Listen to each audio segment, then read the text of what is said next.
आत्मीय भाइयों और बहनों प्रणाम। पुस्तक जन्म शताब्दी पुस्तक माला 40 मंत्र बनाम उच्चारण। प्रवचन श्री राम शर्मा आचार्य आपको पढ़कर सुनाते हैं। आइए सुनते हैं। गायत्री मंत्र हमारे साथ साथ। ओम भूर्भुवः स्वाहा तत्सवितुर्वरेण्यं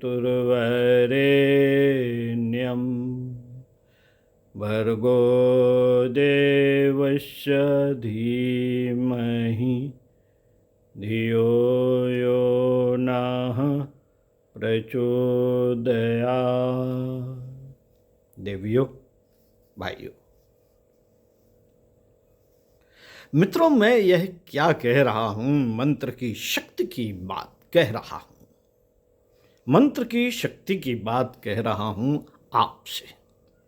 जो मंत्र स्वयं के कल्याण के लिए, दूसरों को वरदान देने, आशीर्वाद देने के लिए, भगवान को प्रभावित करने के लिए प्रयुक्त होता हो, वह उस व्यक्ति की वाणी से इतना बल संपन्न हो जो भगवान के कानों के ऊपर हावी हो सके, भगवान से कह सके कि आप हमारी बात सुनिए, आपको सुननी चाहिए।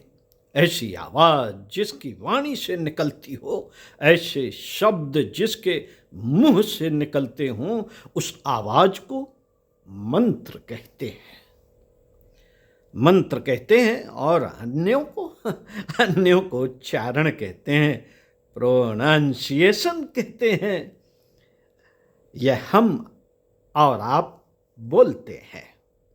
लोग तरह तरह की बोलियां बोलते हैं। इस तरह की बोलियां बोलकर आप भगवान को कोई खास प्रभावित नहीं कर सकते। अगर आपका यह ख्याल है कि जो शब्द हम बोलते हैं, जिसको आप मंत्र कहते हैं, उन शब्दों की बनावट को सुनकर के हम भगवान जी को प्रभावित कर सकते हैं, तो ऐसा नहीं हो सकता। ऐसा नहीं हो सकता। भगवान जी शब्दों की बनावट को सुन करके, आपकी आवाज को सुन करके, आपकी स्तुति को सुन करके, प्रार्थना को सुन करके, आपके श्लोक सुन करके प्रसन्न हो जाते हैं। तो ऐसी बात नहीं है। आपने गलत समझा साथियों, आपने गलत समझा है। आपका यह ख्याल है कि भगवान जी को शब्दों से कोई खास मोहब्बत है, तो यह समझ लें कि भगवान जी को शब्दों से कोई खास मोहब्बत नहीं है। यदि भगवान जी ऐसे रहे होते तो फिर हम अपने गांव के ठाकुर रामायण से उनका मुकाबला करा देते। हमारे गांव में एक ठाकुर साहब रहते थे। गांव के सारे बच्चे उनको जानते थे। वे जहाँ कहीं बैठते, बच्चे उन्हें घेर लेते और कहते कि ताऊ जी पहले बिल्ली की बोली बोलकर सुनाइए, नहीं तो निकलने नहीं देंगे। अच्छा बैठ जाओ, ऊंधा मत मचाना, पहले चिल्लम पी लें। तो साथियों, ये चिलम का प्रकरण तो जाटों में ज़्यादा दिखता है। पहले चिलम पी लें तब सुनाएंगे। अच्छा साहब पी लीजिए। ताऊ जी अब तो पी ली चिलम, अब तो सुनाइए। बस वे मुंह उठाकर म्याऊं म्याऊं ऐसे बोलने लगते थे। बच्चे खूब खुश होते और कहते ताऊ जी अब कुत्ते की बोली सुनाइए। अच्छा चुप बैठना, अब कुत्ते की सुनाता हूँ, भंग भंग भंग। बस ऐसे करते थे। अब बकरी की बोली सुना दीजिए। अच्छा बकरी की सुनाते हैं, म्याऊं म्याऊं ऐसे मैं। बच्चों को मजा आ जाता और आधे घंटे के बाद बच्चे चले जाते और ताऊ जी भी चले जाते थे। सारे गांव में वे मशहूर थे। ये ताऊ जी कौन थे और क्या बोलते थे? वे कुत्ते की भाषा बोलते थे, बिल्ली की बोली बोलते थे, गधे की बोली बोलते थे, घोड़े की बोली बोलते थे, भैंसे की बोली बोलते थे। वे सब जानवरों की बोलियां बोलते थे। मित्रों, यह मैं आपसे किसकी बात कह रहा हूं? ताऊ जी की बात कह रहा हूं। तो हमसे क्यों कह रहे हैं? इसलिए कि आप भी ताऊ जी हैं और तरह तरह की बोलियां, तरह तरह के श्लोक, तरह तरह के मंत्र, तरह तरह की प्रार्थनाएं, तरह तरह की पूजा करके भगवान को प्रसन्न करना चाहते हैं। उस भगवान को प्रसन्न करना चाहते हैं जो आपके ईमान की बात सुनना चाहता है, जो आपके भीतर बसना चाहता है, जो आपके क्रियाकलाप के बारे में ज़्यादा महत्व नहीं देता कि आप क्या करते हैं और क्या नहीं करते, आप किसका इस्तेमाल करते हैं और किस चीज़ का इस्तेमाल नहीं करते। आप तो भगवान को वस्तुओं से बहकाना चाहते हैं।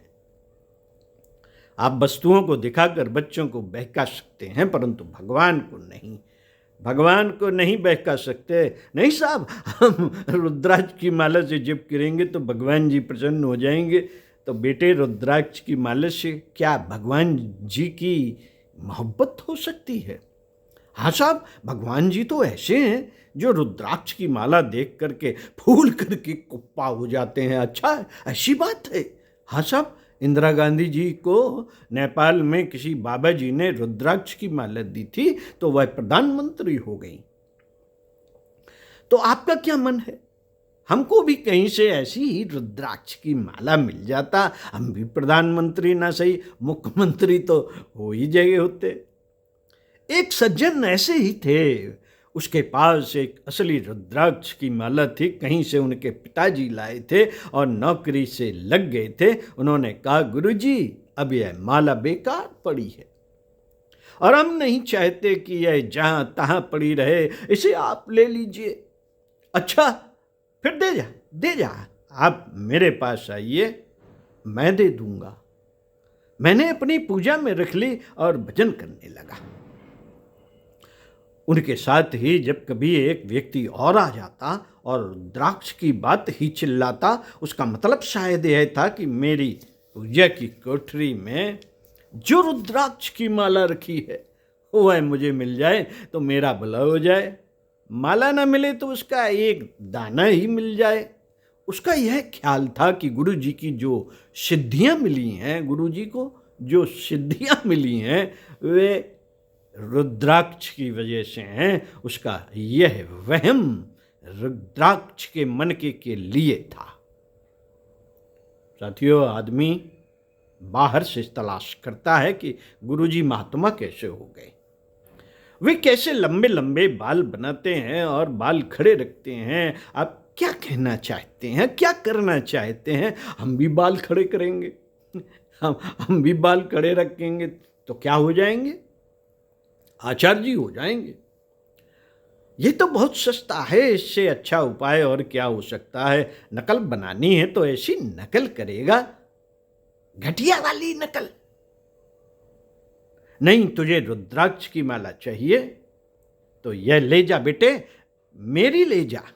नहीं गुरुजी, आपकी नहीं लेंगे, इससे आपके हाथ की सिद्धियां चली जाएंगी तो फिर आप खाली हाथ रह जाएंगे। बेटे, हम और तुम तो एक ही हैं, फिर हमारे चमत्कार कहाँ जाएंगे? हमारे पास से जाकर के तेरे घर चले जाएंगे। जब कभी चमत्कार की जरूरत पड़ेगी तो हम मांग लेंगे, हमारी माला को भी ले जा और चमत्कार भी ले जा, दोनों चीज़ों को ले जा, घर में रखे रहना। हमें कोई ज़रूरत पड़ेगी या मुसीबत आएगी तो माला को मंगा लेंगे या फिर तेरे पास जो चमत्कार होंगे उनको मंगा लेंगे, कोई चीज़ मंगा लेंगे, अभी तू ले जा। नहीं गुरुजी, मेरा मतलब यह नहीं था। बेटी, तेरा मतलब तो नहीं है पर मेरा है, क्योंकि तेरी नियत यहीं रुद्राक्ष के पास पड़ी रहेगी, इसलिए तू मेरे कहने से इसे ले जा। आपके कहने से? हाँ बेटे, मेरे कहने से ले जा। मैंने उसको रुद्राक्ष की माला दे दी। इसी तरीके से एक कोई व्यक्ति मुझे दक्षिणावर्ती शंख दे गया। दक्षिणावर्ती शंख दक्षिण की ओर घूमने वाला शंख होता है। सारे शंख तो बाईं ओर घूमते हैं, पर किसी किसी का मुंह दाहिने ओर घूम जाता है। इस तरह के शंख सेशेल्स स्थल में पाए जाते हैं। सेशेल्स स्थल कहाँ है? सेशेल्स एक फ्रांसीसी टापू है। जब हम वहाँ से दारूशलेम से कराची की ओर अरेबियन सागर से होकर चलते हैं तब वहाँ एक फ्रांसीसी टापू मिलता है, सेशेल्स। वह पहले फ्रांस में था, अब 2 वर्ष पहले आज़ाद हो गया है। वहीं पर ये पाए जाते हैं, नारियल भी पाए जाते हैं और बिकते हैं। जब वहाँ पर पानी का जहाज रुका था तो लोगों ने कहा था कि अगर आपको दक्षिणावर्ती शंख चाहिए तो ले जाइए, यहाँ मिल जाते हैं। मैंने कहा कि मेरा इसमें कोई इंटरेस्ट नहीं, दक्षिणावर्ती शंख का मैं क्या करता। राजस्थान में अलवर नाम का एक स्टेट है, वहाँ के एक राजा साहब अक्सर हमारे पास आते रहते थे। वे जब भी आते तो यही कहते कि दक्षिणावर्ती शंख में बड़ा चमत्कार होता है। हाँ, अच्छा, अगर यह मिल जाए तो बहुत फायदा होता है। वे बार बार यही कहते कि आप कहीं से एक दक्षिणावर्ती शंख मंगा देते तो बहुत अच्छा होता। पहले तो मेरी समझ में नहीं आया, फिर पीछे ख्याल आया कि एक शंख तो मेरे पास ही रखा है, इसलिए शायद यह कहता रहता है। कभी वह कहता कि गुरुजी आपने कहीं दक्षिणावर्ती शंख तलाश कराया? बेटे उससे क्या फायदा होता है, उससे लक्ष्मी आती है।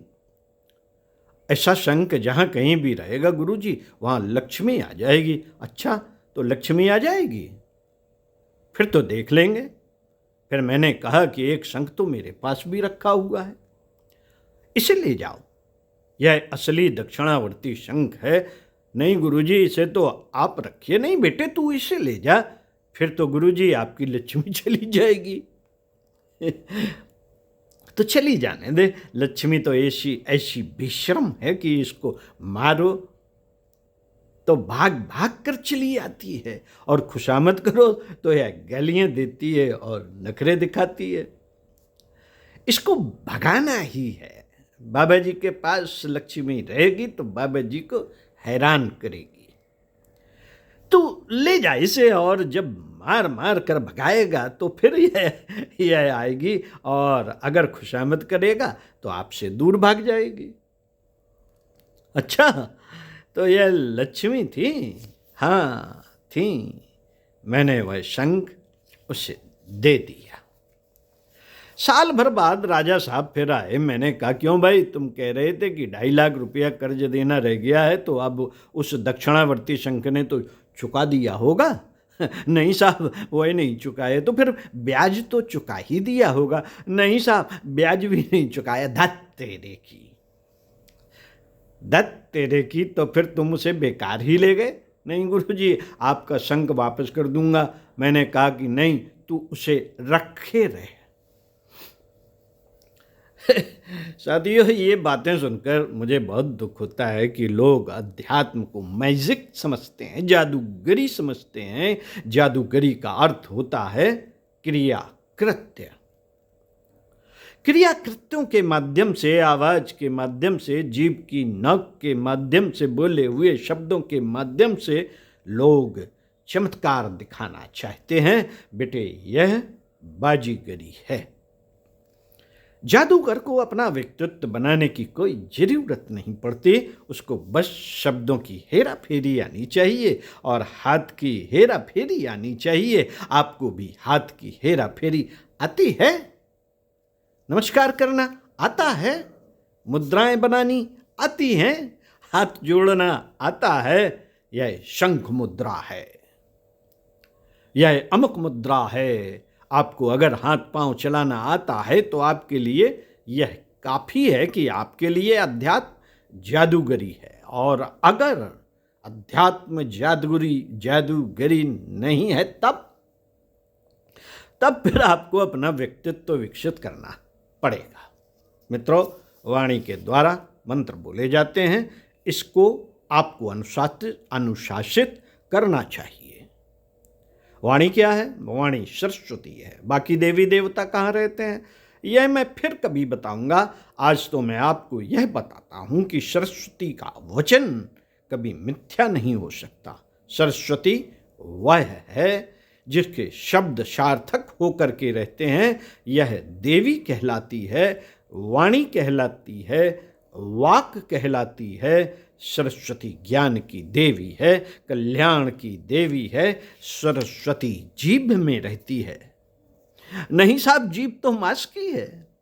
फिर बेटे, है तो मांस की, लेकिन अगर आप उपासना कर लें तो आपकी जीभ साक्षात सरस्वती हो जाएगी। अगर हम कोई उपासना ना करें, आप कोई उपासना मत कीजिए, बस 2 उपासनाएं कर लीजिए।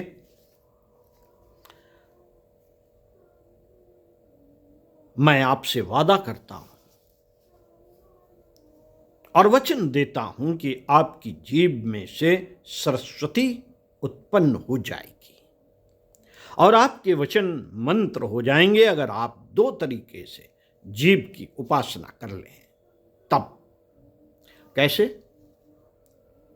एक उपासना के बाबत कल मैं आपसे निवेदन कर रहा था और यह कह रहा था कि आपको आहार के बारे में गौर करना चाहिए, आहार की बनावट के बारे में नहीं। आहार के बेश के बारे में ध्यान दीजिए। आहार का बेश जो आप खाते हैं उसमें पहनावा भी शामिल है। मित्रों, खाना वहाँ तक सीमित नहीं है जो केवल मुंह के भीतर अनाज डाला जाता है। खाने से मतलब उस सारे सामान से है जो हमारी जिंदगी के लिए काम आते हैं। इसमें वे खाद्य पदार्थ भी शामिल हैं जिनको हम अन्न कहते हैं। अन्न के अलावा वस्तु भी अन्न है, जैसे पानी, हवा, अनाज, पहनना, चाय, ये सभी अन्न हैं जो आपके शरीर के गुजारे के लिए काम आते हैं। शरीर के गुजारे के लिए काम आते हैं जो चीज़ें हमारे गुजारे के काम आती हैं, जो हमारे शरीर का और जीवन क्रम का निर्माण करती हैं। आप समझते क्यों नहीं? आप समझते क्यों नहीं है? इनसे हमारा जीवन तैयार होता है, इनसे हमारा सारे के सारा कलेवर तैयार होता है, इन वस्तुओं से हमारा व्यक्तित्व तैयार होता है। हम जो खाते हैं उससे खून बनता है, खून से मांस बनता है, मांस से हड्डियां बनती हैं, उनसे अमुक चीज बनती है और उनसे बन जाता है हमारा मन। हमारा मन क्या है? अरे भाई, खाद्य पदार्थ है। और क्या है मन? हमें क्या करना चाहिए? वाणी को परिष्कृत करने के लिए हमारा आहार ऐसा होना चाहिए जिसमें पूरे तरीके से सात्विकता का समावेश हो। मित्रों, कल मैं आपके खान पान के बारे में कह रहा था, सात्विकता के बाबत कह रहा था कि हमारा आहार तमोगुणी नहीं होना चाहिए। मांसाहार और नशेबाजी से मिली हुई चीजें हमारा खाद्य पदार्थ नहीं होना चाहिए। पर इसके आगे की एक मोटी बात भी मैंने कही थी कि आप अपनी थाली का मुआयना कर सकते हैं। जो अपनी थाली का मुआयना नहीं कर सकते, जो अपनी थाली का मुआयना नहीं कर सकते, वे कुछ और भी चीजें खा सकते हैं। अतः आप उन्हीं चीजों का चयन कीजिए जो आपके साधक जीवन को बनाने में सहायक होती हैं। आपको यह देखना है कि आपका जिन चीज़ों से गुजारा होता है वह कहीं पाप की कमाई तो नहीं है। पाप की कमाई से अगर आप गुजारा करते हैं तो आपका समग्र व्यक्तित्व, जिसमें आपकी जीभ भी शामिल है, परिष्कृत नहीं हो सकती। अगर जीभ परिष्कृत नहीं होगी तो जो मंत्रों के चमत्कार बताए गए हैं, राम नाम का जो महात्म बताया गया है, गायत्री मंत्र की जो गरिमा बताई गई है, उस गरिमा से आप लाभ नहीं उठा सकेंगे, लाभ नहीं उठा सकेंगे। साथियों, जीभ से हमारा मतलब केवल खाद्य पदार्थ से नहीं। जीभ से मतलब जहाँ मुख से है वहीं हमारे गुजारे के माध्यम से भी मतलब है। उसमें ईमानदारी का मिश्रण होना चाहिए। अगर यह नहीं है और आपको बेईमानी की कमाई पर चलना है तो आपका आहार, जिसके द्वारा मांस बना हुआ है, रक्त बना हुआ है, जिसके आधार पर आपका हृदय बना हुआ है, जिसमें आप भगवान का साक्षात्कार साकार करना चाहते हैं वह मस्तिष्क बना हुआ है जिसके द्वारा आप ध्यान करना चाहते हैं। जिस मन को आप स्थिर करना चाहते हैं वह मन स्थिर नहीं हो सकता। क्यों? क्योंकि आपका मन जिन वस्तुओं से बना हुआ है वे वस्तुएं सात्विक नहीं। यदि आप सात्विक वस्तुओं से बना दें अपना आहार तो मन स्थिर हो जाएगा। तो मन स्थिर हो जाएगा। गुरुजी मन को स्थिर करने की विधि बता दीजिए। बेटे कोई भी विधि नहीं है दुनिया में, केवल एक ही विधि है कि आपके जीवन में सात्विकता का अधिकाधिक समावेश जितनी अधिक मात्रा में होता चला जाएगा, बिना किसी कोशिश के, बिना किसी मेहनत के, बिना किसी दबाव के, बिना किसी योगाभ्यास के आपका मन भगवान के चरणों में लीन होता हुआ चला जाएगा। ऐसा लीन होता हुआ चला जाएगा जो हटाए नहीं हटेगा। ओम शांति। साथियों, अगले वीडियो में इसी पुस्तक के अगले क्रम पृष्ठ 16 से पढ़कर सुनाएंगे। मौन एक प्रकार का तप। ओम शांति।